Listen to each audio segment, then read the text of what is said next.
Hey, tank tops and sweaters, friends. It's Kelly and Yvette here. And we want to chat with you today about this book we've read by Brene Brown called Atlas of the Heart.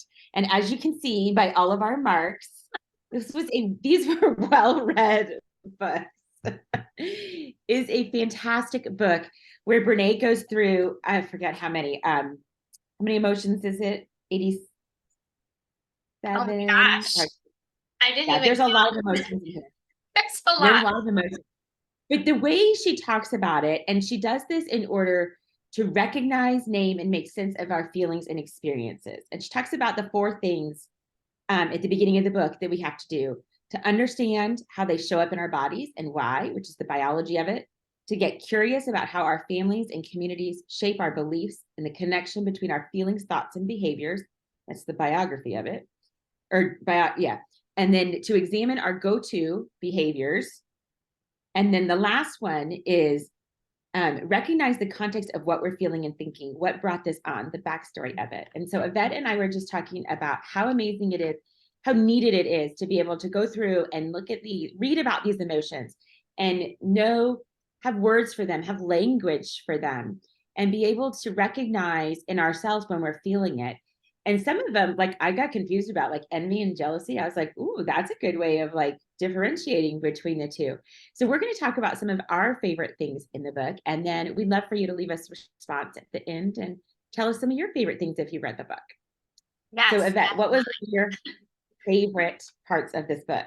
My gosh, there's so many. I mean, I absolutely agree. Like when she says this is a roadmap for your language of emotions, it truly is. And just how she describes the differences scientifically, but also with um, examples of how these emotions have played out, or how sometimes we do get that mix up of, like between envy and jealousy. Like some people will say that you're envious, but really maybe it's not the case. You're really actually jealous of the other person. So it's really fascinating. Kelly and I highly recommend going and getting the book or getting it from the library and like read through it.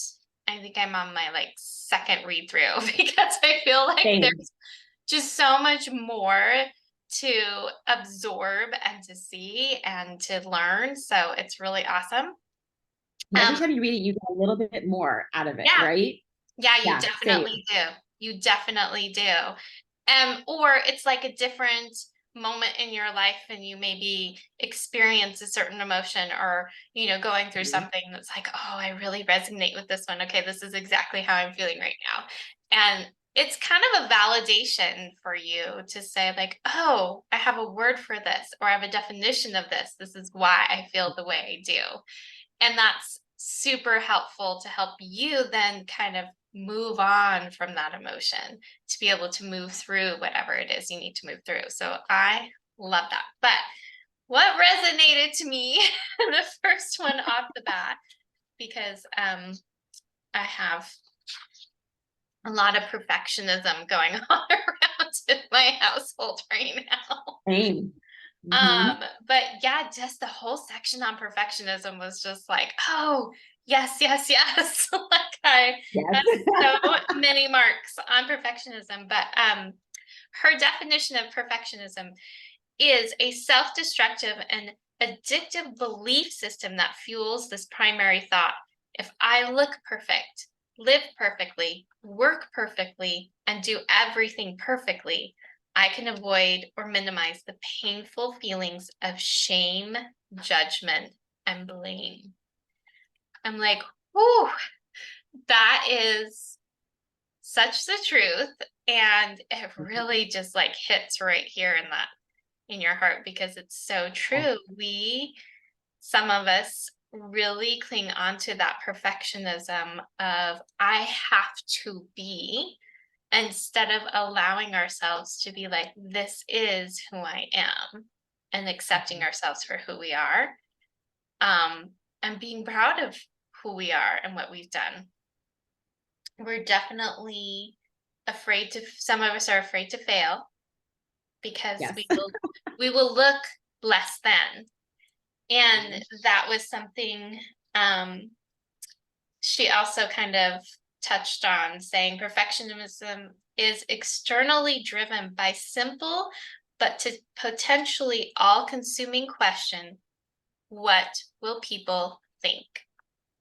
We're putting the power into other people's opinions, judgment, thoughts, and sometimes go as far as assuming or thinking that, oh yes, this is what they think of me, or this is how they are judging me, without actual validation of that's what they're doing. I And also, when she talks about that, and she says, I'm curious about this with you too. She says, where perfectionism exists, shame is always lurking. So when yep, I read that, I think of, okay, so when I'm striving for perfectionism, what is it that I am feeling shame about? yes, And that's, what did you feel yes, about that one? yeah, no, I absolutely agree. I feel like it is that shame trap. It is Mm-hmm. the not self-worth. Like I have no self-worth, so which falls right into that shame category. Which Yeah. let's get into that. um, she says shame is not a compass for moral behavior. It is much more likely to drive destructive, hurtful, immoral, and self-aggrandizing behavior than it is to heal it, which I thought was really kind of fascinating, because it can show up in so many different behaviors that people will not realize they're expressing or doing. Right. Um, yeah, it is. Shame, I think, has a very huge part in a lot of these different feelings, not just in perfectionism, but in self-worth, Oh, yeah. in, you know, feeling guilty for doing something wrong, for all these little traps that sort of lead into this bigger problem of shame, which, I mean, she has a huge section on shame, obviously, Mhm. because that's her Well, and I research. love how she makes it, how she normalizes it. Like Yeah. everybody has shame. There's on one of the, she's like got this, her shame 1, 2, 3s, and I love these. We Yes. all have it. Shame is universal. It's one of the most primitive emotions that we experience. And the only people who don't experience it are those who lack the capacity for empathy and human connection. Like Yeah. it is not just something somebody else has. Every single human being who has the capacity for empathy is going to have shame. Yeah. Yep. Right? So I think we look at Exactly. it like it's one of those, oh, we don't want to talk about that. I don't have that, but she makes it, she normalizes it. Like we all have it. Well, and I think the interesting thing about that is she goes over the different behaviors or the different definitions of shame and guilt. And Mm-hmm. I found that really interesting. Shame is the focus on self, not the behavior. The result is feeling flawed and unworthy of love, belonging, and connection. Shame is not a driver of positive change. Ooh, let that sink in, people. Yes. I was just Not gonna say, the I driver. like that one. Not. Yes, like exaggerate that line. Not a driver of positive change. Guilt, on the other hand, is I did something bad.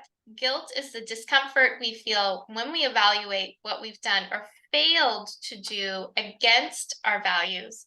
It can drive positive change and behavior. So almost the opposite, which I think is Yeah. fascinating. And it is because I think sometimes we we flip out those words without really thinking that they have different meaning. Just Mm-hmm. like we do with like stressed and overwhelmed. Yes. Yes. He talks about the difference between stress and overwhelmed. Like Mm-hmm. stressed is being in the weeds and overwhelmed is being blown away. Like I'm stressed, but I'm in the weeds. I can handle it. I'm still going. Overwhelmed is I don't have the capacity to continue. I have to walk away. Like You a know, complete shutdown. Yeah. yeah, like a shut. Yeah, Yeah. she uses the one of her references is about being in a restaurant, you know, and you're like, I'm in the Yes. weeds, or there's something else she says, I should have marked it up. And Yeah. it's when I'm overwhelmed, like I just have to walk away, right? I think it's like Completely. I'm blown. I think it was Yes, I'm blown. You're yeah. right. I'm blown. Yeah. I cannot Yeah. do anymore. And I think that we also kind of intertwine those words. We, you know, use those the same way, just like we do envy and jealousy, Yes. or guilt and shame. And really being able to differentiate between the words is very powerful to me. It's extremely powerful because again, it's going back to shame is not the driver of positive change, but guilt can be the driver of Right. positive change. Positive change. I could talk really. And I think that is a huge difference when it comes Yes. down to when you are allowing yourself to get trapped into that shame downward spiral of I'm not worthy, I am flawed, I shouldn't be here because I don't belong type mentality and mindset. And I think it's all consuming in it, perfectionism can definitely drive that. But I also believe like if you take perfectionism and you turn it into more of that kind of guilt where it has a positive driver of, yeah, I made a mistake or I didn't choose the right thing, but that's okay because now I know what I shouldn't do and I'm going to move forward to do something else. You know how to do it different the next time. Right. I know how to do it different the next time. And I think with perfectionism, there's that fear of not trying because you're afraid that you're going to mess up. You're afraid of failing. Whereas if you allowed perfectionism to drive you to try and to keep going past that failure, then you have the ability to create that positive change and that positive mindset. So Yeah. I it's, love that. I love yeah, that. I love that we're able to take those words and say, you know, perfectionism sometimes has that negative connotation, and you just kind of switched it around a little bit. Like, how do we take this and make it work for us instead of against right. us? I think that's because there's some of us who we're just that way. Like our personalities Yeah. are not gonna, it's not gonna change, unfortunately. And it's whether you allow yourself to let perfectionism take over and be the driver, or you let it be the motivator of how you're going to address things or look at things or motivate you to just do. Just do. Right. Just try. I love That's that. crazy. Okay, so Kelly, what Oh was my something gosh. that stand out for you? There's a couple of them, but one is my big one, and I just did a thing on it the other day, was empathy. Now I gotta find it. There it is. So I love the way she talks about empathy, because as Yes. growing up, we were always taught, oh, you won't know till you walk in somebody else's shoes, right? And she kind of dispels that myth of like it's walking in someone else's shoes. She says, we need to dispel the myth that empathy is walking in someone else's shoes. Rather than walking in your shoes, I need to learn how to listen to the story you tell about what it's like to be in your shoes and believe you even when it doesn't match my experience.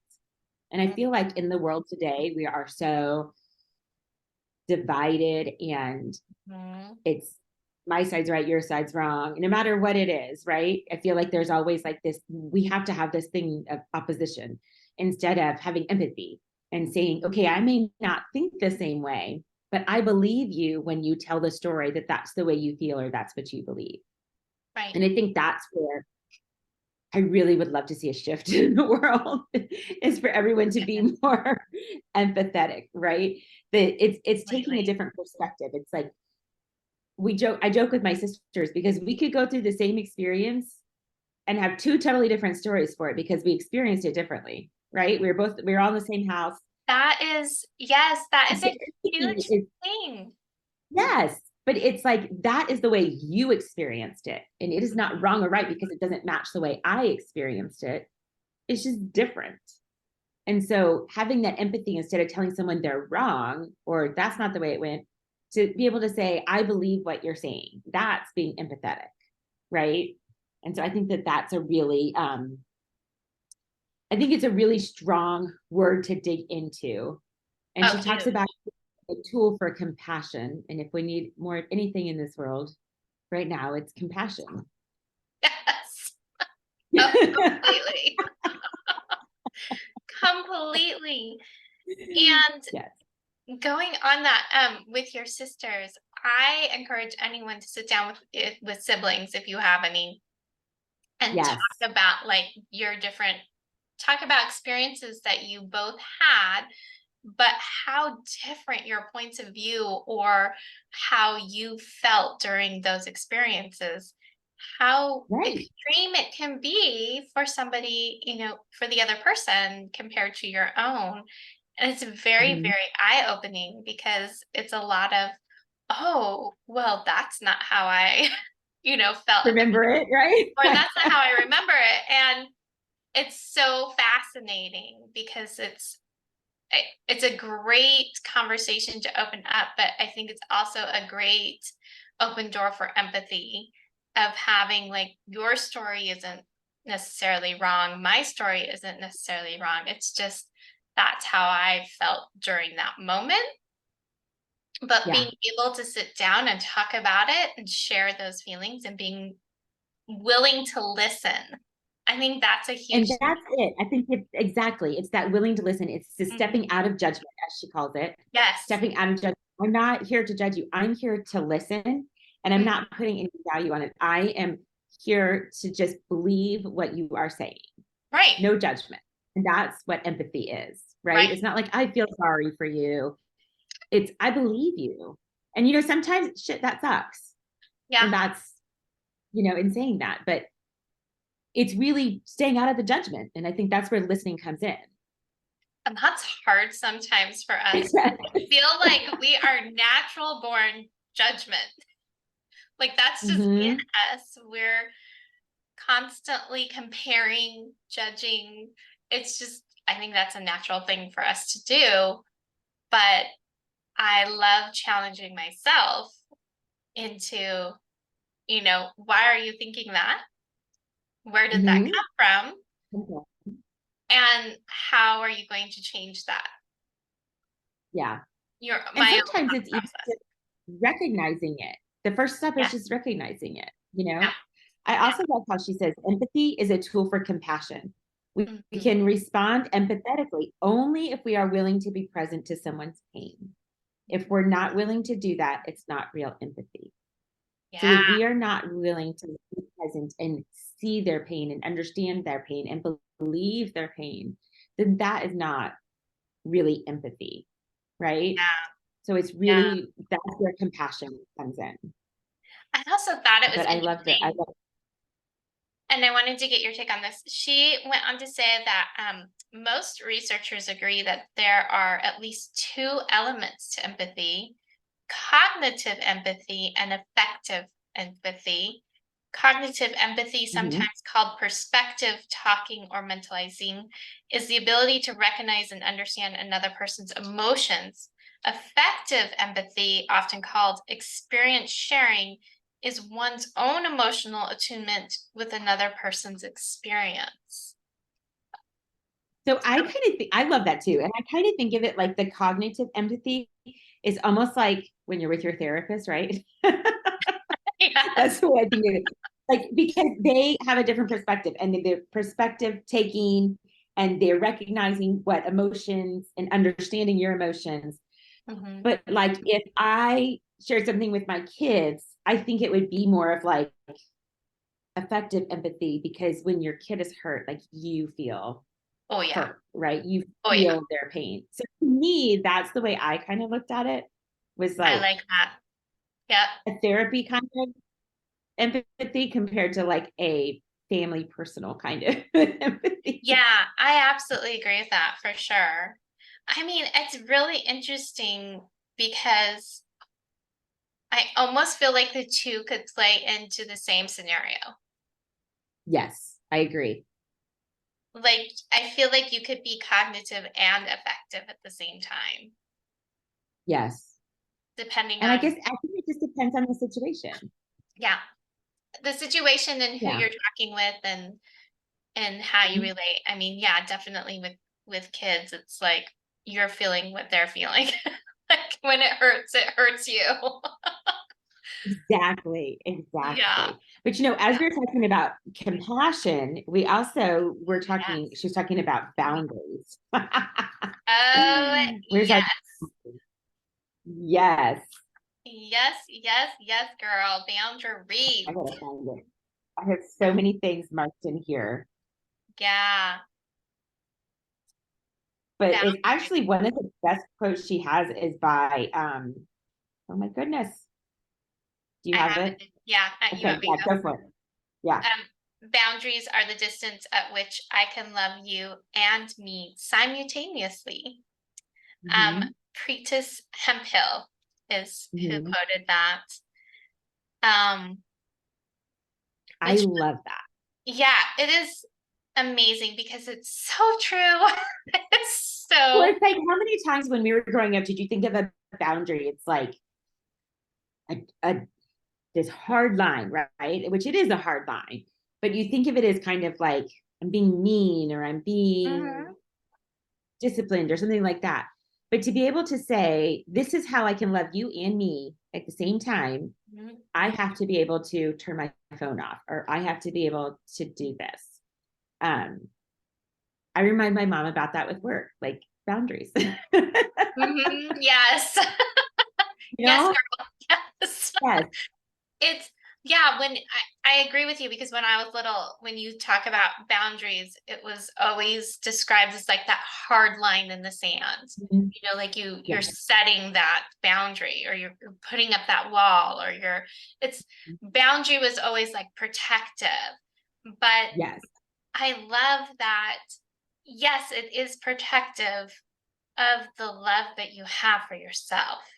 Because again, going back to if I don't love me, I can't love anybody else. I can't show anybody else or give anybody else the same kind of love or respect or compassion that I don't give myself. It's Right. filling our cups. It's making sure Hmm. that we're not running on empty. Yeah. And It's we all those talked about cliche it. things that we talked about. Put your oxygen mask on first, right? Yes. Yes. Yeah. And I think that's the all same with those things. boundaries, like boundary is like that oxygen mask that you have to pull down every so often and put on yourself in order to keep moving forward, in order to making sure that your Right. tank and your reserves are still full so that you can get Mhm. out there and make sure that everyone else has their oxygen mask and is getting their tanks filled. Like it just is that logical sense that Yeah. we don't always follow. Right. Right. But speaking of belonging, you have a favorite quote that I love too in here about love. Ah, yes. Okay. Because I they think kind this of go together here. so this one is so funny because this one just jumped out at me. It doesn't really have like that much explanation, but I just love this one. It is we need more real love. Gritty, dangerous, wild-eyed, justice-seeking love. And I absolutely love it because there's something inside of me. I don't know how to describe it, but it's just like that wild-eyed, gritty, justice Mhm. thinking love kind of thinking process, I Mhm. guess you want to say, mindset. And I love it because it's such a driver. Um, it's a motivator. It is I am strong. I am confident. I can do this kind of wild seeking love that we all need, I think, to keep going, to keep making the world a better place. Making it, but Yes. not like the whole entire world, but our world, the world that we live in. Yes. Well, and hopefully it bleeds out into the whole entire world. Yes. But Oh yes, definitely. I definitely think for of it sure. when you brought up this quote, I think of it like I'm not afraid to get down and dirty Yes. to fight for love, for you, for whatever it is, for justice, for everybody to have a place in the world, for everybody to be loved. Like that's my Yeah. perspective. Like I'm willing to get down and dirty for you know, for love, to save somebody, to help somebody, to be that glimmer, that bright spot. You know, that's what that gritty, dangerous Really wide out. dangerous. Yeah. You know, I love that she says it like that. I do too.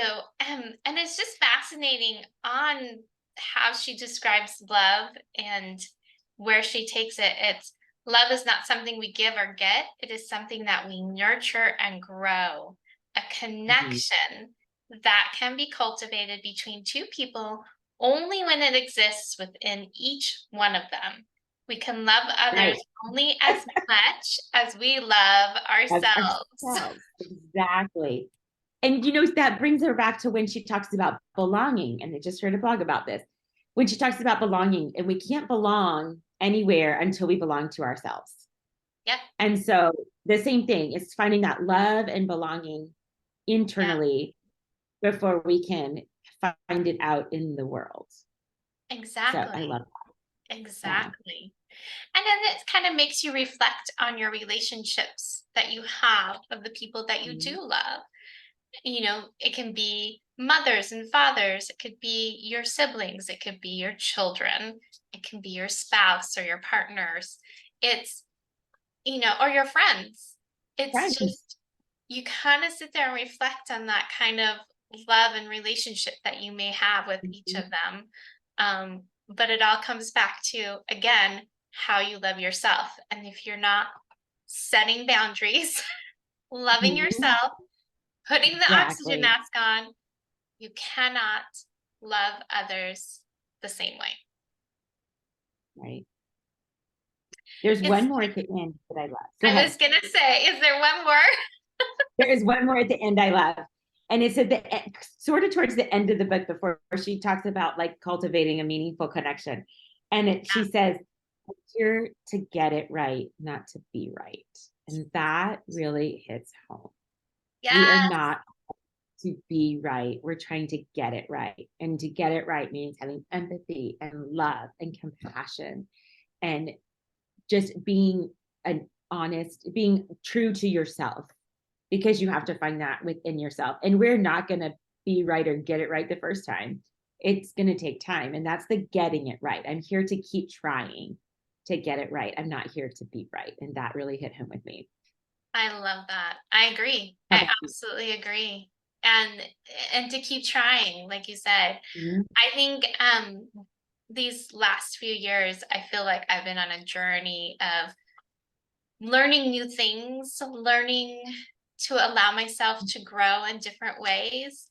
And it's been such a rewarding journey, and I'm absolutely enjoying it. But I don't want to stop. Like, this is something that I hope keeps going and going. Yes. And I keep growing as I get older and have different perspectives or new perspectives, or you know, allow myself to have new mindsets and to open myself up more. And it's just, I love it. And I think this book has been an extremely eye-opening roadmap to allowing myself to understand the different emotions or the different expressions, or how this language is much more powerful than we actually realize. And how when we say, you know, like, I am overwhelmed, like that really means I'm ready to shut down or I have shut down. Yeah. Instead of just like, oh, this is an overwhelming thing. It's like, no, not really. Like, I'm still pushing through it. It's a stressful thing. But, yeah. It's just stress. But yeah, it is an awesome, awesome book. We thank you for joining us on this, because it has been fun to kind of go through Atlas of the Heart. Again, if you haven't picked it up, or I think it's audiobook as well. I want to I think say. so, yeah. Yeah. Mhm. And again, we're not here to professionally promote it. We just love it We so just loved much. it. Yes. But it's something that you can read over and over again because it just has so many different insights. And I feel like as you go back, you'll find something new. So again, just thank you for joining us and allowing us to go through these emotions with you. Um, we are going to have a newsletter coming out soon. If you haven't gone to our website, please do and sign up for that. There's always some great quotes that we put in there. We also update you on what is happening for the month, different events and things that you can join us for. Our class is up on our YouTube channel. And if you haven't clicked that subscribe button, please do. We love having you join us. If you have any questions, please always let us know and follow us on Instagram at Tank Tops and Sweaters. We will see you next time. Thank you, everyone. Thanks, guys.